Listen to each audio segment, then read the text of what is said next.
नमस्कार. मी मोरेश्वर. हाय Maharashtra YouTube news चॅनलमध्ये आपलं स्वागत आहे. महापालिका निवडणुकीसाठी उमेदवारी अर्ज भरायला अवघे 3 दिवस आता शिल्लक आहेत. फक्त 3 दिवस. 30 डिसेंबरला शेवटची तारीख आहे. त्याच्या आधी ज्यांना लढायचं आहे त्यांना उमेदवारी अर्ज भरायचे आहेत. परंतु आपल्याला काय दिसतं, कोणत्याही राजकीय पक्षाची अजून काहीही तयारी झालेली नाही. कोणताही राजकीय पक्ष आपल्या उमेदवारांची यादी घेऊन पुढे आलेली नाही. कुठल्याही पक्षाने उमेदवारांची घोषणा केलेली नाही. हे चित्र काय दर्शवते?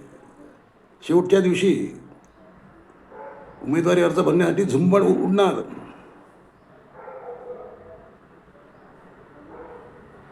30 तारखेनंतर स्पष्ट होईल, 2 तारखेला, की कोण कुठं आहे, कोणी कोणाला मैदानात उतरवलं आहे, कोणता पक्ष लढतो आहे, कोणती आघाडी लढते, कोणती युती लढते. सध्या तरी जे चालू आहे ते निवडणुकीच्या नावाने करमणूक आहे. निवडणूक नाही, ही करमणूक आहे. साऱ्यांचीच करमणूक होत आहे. बिचारी पब्लिक जो उमेदवार मिळेल त्यातला एक निवडायचा आहे.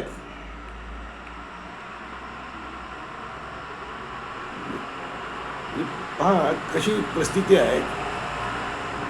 सारेच राजकीय पक्ष रामराज्याची स्वप्न दाखवतात की आम्ही शहर सुंदर करू, चांगलं करू, स्मार्ट सिटी करू वगैरे वगैरे. परंतु स्मार्ट सिटी करायला तुमच्याकडे चांगल्यातला चांगला उत्तम उमेदवार कोण आहे हे अजून कोणत्याही पक्षाला माहीत नाही. माहीत असतं त्या उमेदवार जाहीर केला असता. कोणत्याही पक्षाला माहीत नाही. तो राजकीय पक्ष पाहतोय की तो समोरचा आपला प्रतिस्पर्धी पक्ष कोणता उमेदवार देतो आहे, त्याला काट म्हणून आपला कोणता उमेदवार चांगला राहू शकेल.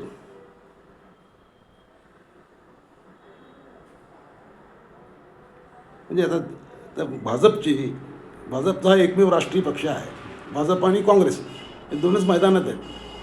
पण दोघंही चांगला उमेदवार देतोय, आम्हाला सापडला आहे असं म्हणून पुढे येत नाहीत. खरं म्हटलं तिकीट हा प्रकार जो आहे, तिकीट मागणं ही पद्धत काँग्रेसमध्ये आहे. भाजपमध्ये ही पद्धत नव्हती. भाजपचे उमेदवार ठरलेले असायचे, एखाद दुसऱ्या बदलायचा ठरलेले असायचे, ते पडायचे, पण पडायसाठीच उभे राहायचे. तिकीट मागणं ही परंपरा काँग्रेसची होती, ती आता साऱ्यांनी स्वीकारली आहे. भाजपही तिकीट मागवतो.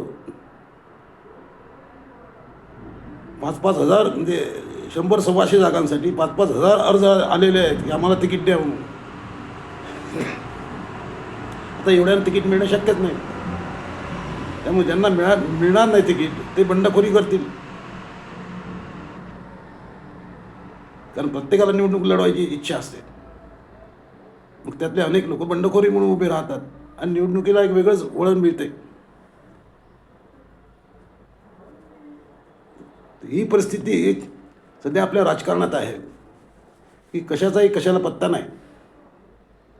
गोंधळ सुरू आहे, नुसता गोंधळ. कोण कोणासोबत आहे हे कोणालाही सांगता येणार नाही. ना उमेदवारांना सांगता येणार, ना राजकीय पक्षांना सांगता येणार, ना पब्लिकला.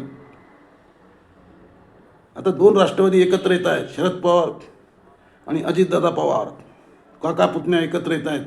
4 दिवसापासून बँड वाजतोय. आज काय ऐकू येत आहे की दोघांचं फिसकटलं आहे. दोन्ही पवारांचं फिसकटलं आहे. कारण अजितदादांनी अट टाकली. अजितदादांची अट काय आहे की आमच्यासोबत लढायचं असेल तर तुम्ही घड्याळ चिन्ह घ्या, घड्याळावर लढा. शरद पवारांनाही मान्य नाही. त्यामुळे दोघांचं फिसकटलं. हे तर राष्ट्रवादीचं मनोमिलन वगैरे जे बँड बाजू चालू होते ते बँड थांबतील. आता फिसकटलाय. मग आता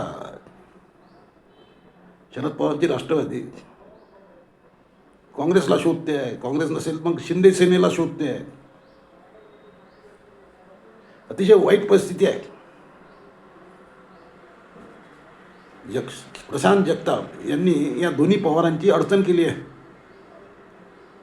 अजित पवार नको, अजित पवारांची युती नको असं सांगून ते प्रशांत पवार जे पुण्याच्या शरद पवारांच्या राष्ट्रवादीचे शहर अध्यक्ष होते, अजितदादा नको म्हणून त्यांनी पार्टी शरद पवारांची पार्टी सोडली, ते काँग्रेसमध्ये गेले. त्यामुळे या दोन्ही पवारांची मोठी पंचायत झाली आहे. कारण आता तिकडे काँग्रेसमध्ये जाणं म्हणजे अडचणच आहे. आता शरद पवार कोणासोबत लढणार?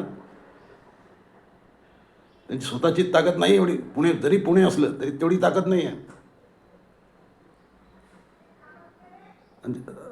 आता जो आपल्याला सोडून गेला आहे प्रशांत जगताप, त्याच्याच पक्षात म्हणजे काँग्रेसकडे तिकीट मागणं म्हणजे ते अंगावर येत आहे. त्यामुळे आता सर्व म्हणजे विचित्र परिस्थिती आहे. महापालिका निवडणुका आतापर्यंत अनेक वेळा झाल्या, पण हे चित्र नव्हतं. हे चित्र पहिल्यांदाच असं दिसतंय की अजितदादा पवार सरकारमध्ये महायुतीमध्ये भाजपसोबत बसले आहेत आणि इकडे महापालिका निवडणुकीत भाजपच्या विरोधात लढत आहेत. किमान पुण्यात आणि पिंपरी चिंचवडमध्ये तरी या दोन जागी भाजपच्या विरोधात अजितदादा लढत आहेत. त्यासाठी त्यांनी काकाची मदत घेण्याचं चालू केलं होतं, ते आता थांबलं आहे. त्यामुळे आता अजितदादा कोणासोबत दिसणार?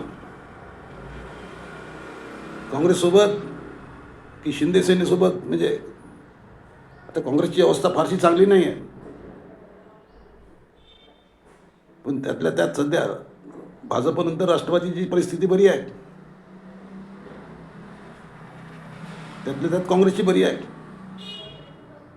दोन्ही पवारांचा प्लॅन फसला आहे. आता राजकारण कसं वळण घेतं ते पाहायचं आपण. पण या सर्वामध्ये मतदारांची गोची सुरू आहे की मतदारांना गृहीत धरलं जात आहे की आम्ही जो देऊ त्यातून तुम्हाला एक निवडायचा आहे, आम्ही 4 गधे देऊ त्यातून एक निवडायचं आहे. शेवटी ही व्यवस्था आहे, ती व्यवस्था कुठेतरी बदलायची आवश्यकता आहे. तो आपण लोकशाही निवडली आहे, लोकशाहीचे जे फायदे तोटे आहेत ते आपण स्वीकारतोय. पाहूया काय होते. तर 2 दिवसाचा आता खेळ आहे, 2-3 दिवसाचा. कोण बाजी मारतो ते कळेलच. पण सध्या तरी गोंधळाची परिस्थिती आहे. तुमची काय कॉमेंट आहे?